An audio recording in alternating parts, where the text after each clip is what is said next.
I think that's it. I've spoken so much that my throat is so dry right now. And I really feel, oh, I've got hiccups. This is not right. This is not okay.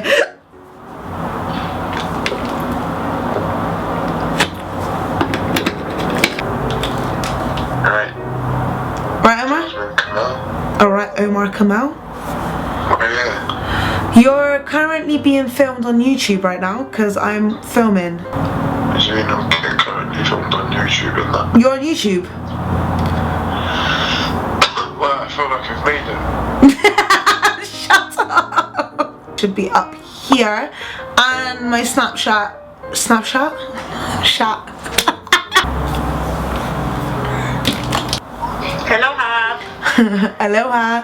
You alright? Yeah, you're currently getting filmed. Good. I'm currently getting filmed. Yeah.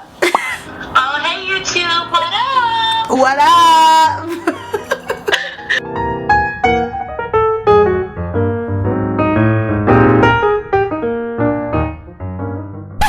Hi guys, so the title of the video is 10 curly questions answered, and I have been getting a lot of questions on my videos about my haircut, my hair colour, etc, etc, and I thought, why not just make a video for you guys for you to go back on for reference in the future if you want to get your hair colour a certain colour or your haircut a certain type.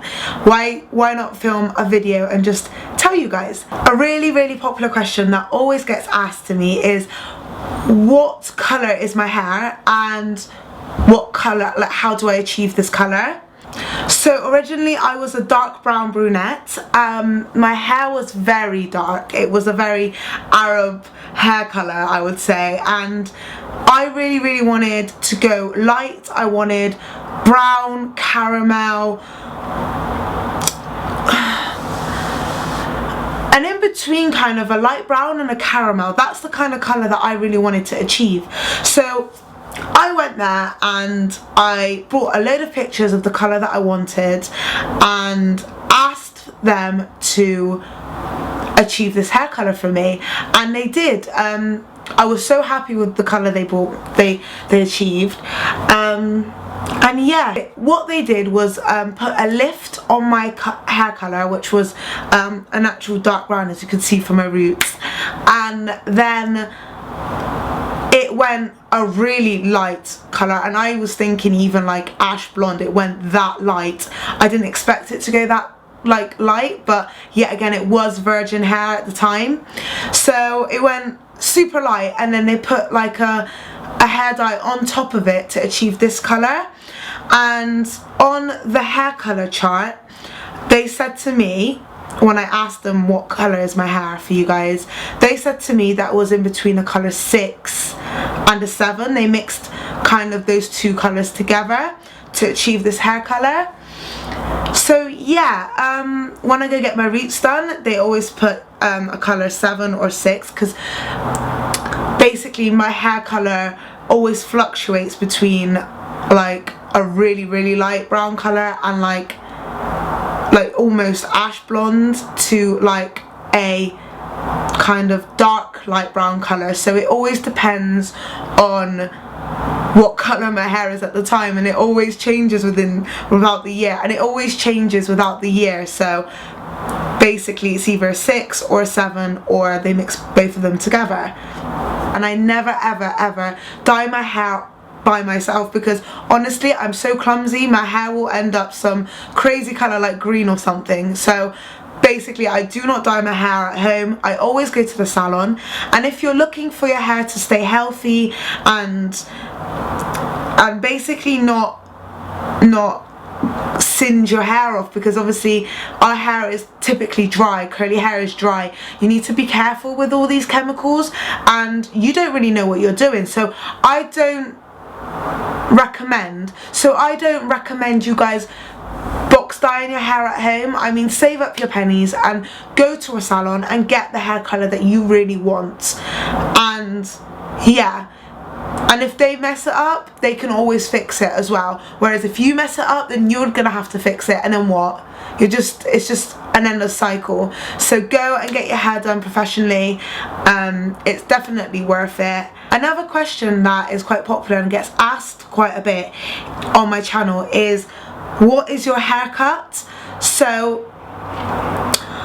when I go to the salon also to get my hair cut, I don't touch my hair myself. Like I said before, I just don't think it's the right thing to do. So when I go get my hair cut, I always ask for a side fringe, usually ending at the end of my chin right here, and then I ask for front layers. So I ask for layers all the way down from the front to the end of my hair, and then I also ask for layers in the back. So I ask for a short layer, and then a layer in between my length and my short layer, and then I basically make sure that the back of my hair goes into like a diamond shape. So that's what I typically ask when I go to the salon, because I feel like it achieves the best kind of cut for me. I think like having short layers gives me so much volume, and that's what I like. I like big glamorous hair. Basically just bring pictures with you, because they would know what to do. If you go to the right hairdresser, obviously you need to research into the right hairdressers, because obviously you do not want to go to a salon that doesn't cut your hair right, and you want to make sure that that salon cuts your hair perfectly, knows how to cut curly hair. That's important. Like, I don't usually get a wet cut. I usually like come in with my hair styled and they dry cut it for me. They literally pick bits and cut it. That's the way they cut my hair. It's very straightforward. They would rather my hair to be in its natural state, the way that I usually wear it, for them to cut it perfectly rather than cut it wet or cut it straight. So make sure you have done your research and you have gone to the right hairdresser for you. So that is hugely important, and make sure you have loads of layers. And if you want to achieve big hair, that's the way to go. Try to avoid having that triangular look to your hair. What I mean by that is that the top is very flat and then the weight is all at the end, so you've got so much weight here that it flattens the top. Make sure that your hair is properly layered in order for you to achieve fullness at the top as well as at the ends as well. So make sure you go to the right salon, you ask for layers, and you ask for also short layers at the back and front layers. Front layers really do shape your face and give you that extra bounce that you need as well. So that's hugely important. This has been kind of answered in the last question I just answered, and like I said before, you really do need to have short kind of layers, and I don't mean hugely short, unless you're just gonna look crazy, but I mean like around here ish. You really do need to achieve short layers in order for it to like bounce up.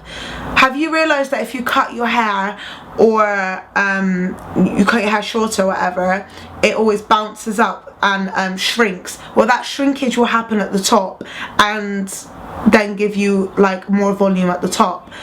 Other things that I do in order to have like more volume is that I diffuse my hair with my head upside down.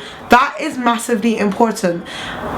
Like, it gives so much volume in your roots when you do that. I don't know exactly what the reasons are, but it just works. And I like dry my hair upside down. I literally put all my hair forward and just dry it, and make sure that I'm drying every inch of my hair, just because, I don't know, it just gives it that extra bounce. It just makes it look bigger when I put my hair back. I don't know, it just styles my hair a lot better than when I have it like normally. Another question that usually gets asked is where I get my massive diffuser.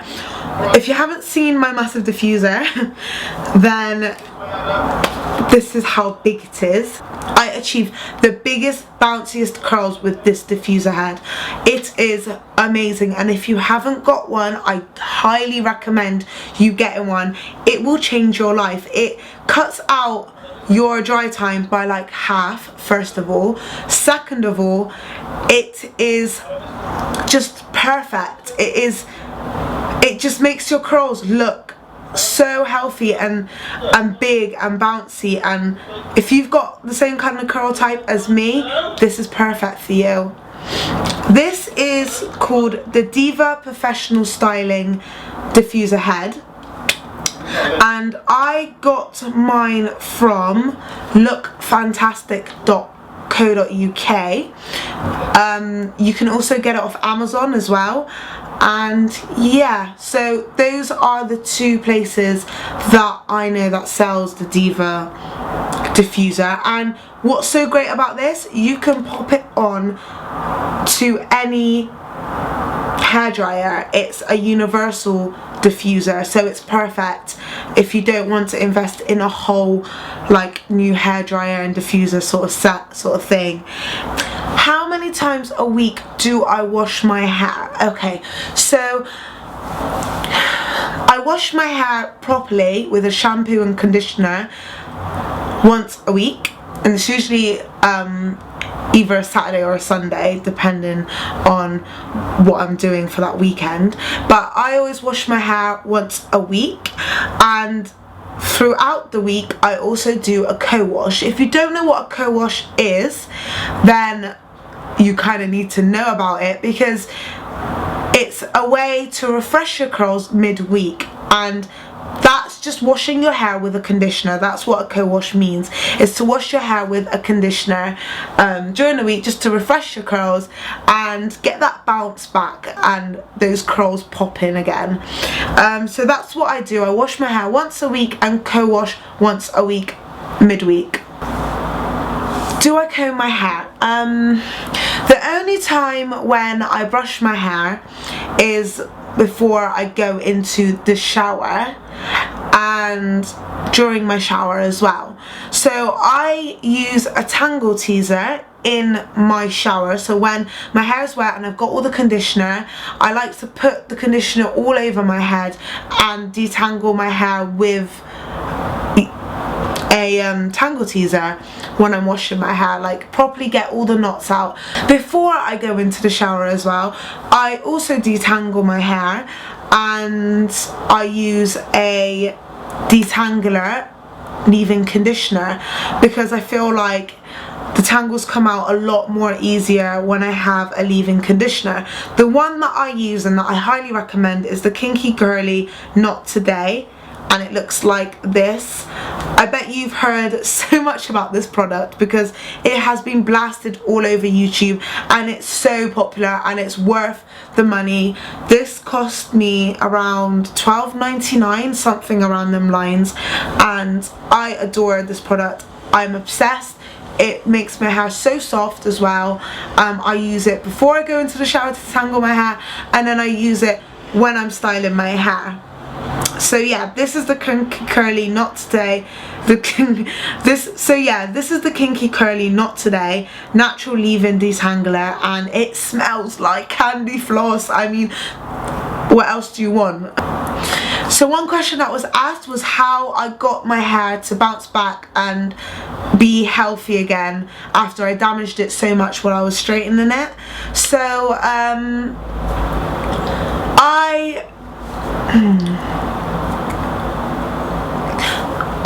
hid my straighteners from myself. I did not touch the straighteners for a good 2 years, and I made sure I put it on the highest shelf away from my eyes and did not touch it. Don't get me wrong, I went through some tough times because my hair went through a period where it was just changing, and it was going through this awkward stage where it wasn't curls anymore because I straightened it so much. It was literally waves. I needed to just make sure I cut out the straighteners for a good while and cut off all my dead ends. I made sure I went to the salon and cut loads off, and that was really hard for me because before I started YouTube I had this was like a couple years before I started YouTube, I had the shortest hair that I've ever had, and what I did was, which was like around here, and what I did was I did loads of conditioning treatments on my hair. Like every 4 days I did a conditioning treatment, whether that was a more natural conditioning treatment or I bought products. I did 2 types of deep conditioning treatments. I used products that I bought. Like I said, the Nini's Secret deep conditioning treatment is amazing. I will link it down below. It elevated my hair to the next level, and it really, I don't know, it made my hair so much healthier and soft, and it was just really good. Like I could see my hair changing back to my old curls with that conditioning treatment. One thing my mum taught me was called a hammam zit, and that means a bathroom of olive oil in Arabic. What that means is, what you do is you smother your hair in olive oil after you shampoo your hair, and you can sleep in this olive oil treatment. It doesn't actually matter whether your hair is wet or your hair is just dry. You smother your hair in olive oil and basically make sure it is being heated. What I mean is you wrap your head in a scarf and like over a plastic bag to make sure your hair is like feeding off of this olive oil with all the heat that's going on underneath. So that was something really popular that my mum used to do to me from a young age.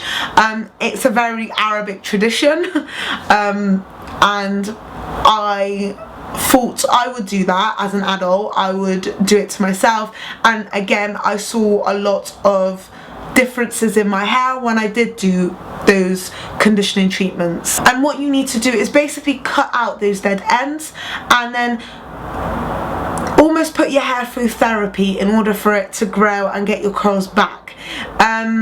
It is a long process, it is irritating, but at the end you are going to feel so much more better and gonna feel so much like you, and yeah, your curls will be back and luscious, and hopefully will limit the amount of breakage that would happen when your hair wasn't cut. Another question that usually gets asked is how I do my hair when I sleep. So I put my hair up in a pineapple. It is so important for me to put my hair up in a pineapple because I then feel like the next day my hair isn't deflated from the way I've slept or whatever. It's all up there, my curls are up there. When I do let it out, my curls are still intact. So I always sleep with my hair up right at the top and my hair is just like coming down, so it's like a pineapple shape. I also sleep with satin pillows. You can either have satin or silk pillows. Silk pillows are quite expensive, so I opted for satin pillows, and oh my god, like they are so good for you. Like, you need satin or silk pillows in your life because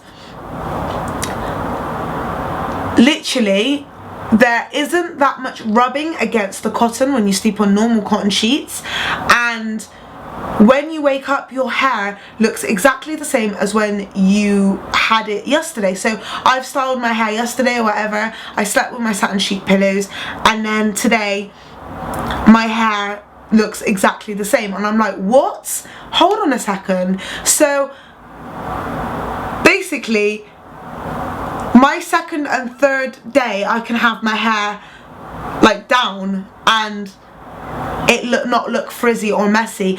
Satin silk pillows also decrease frizz and is really good for your skin as well. So not only are you actually looking after your hair, you're looking after your skin, you're stopping your skin from aging and like rubbing and creasing, and it's just really good for you overall.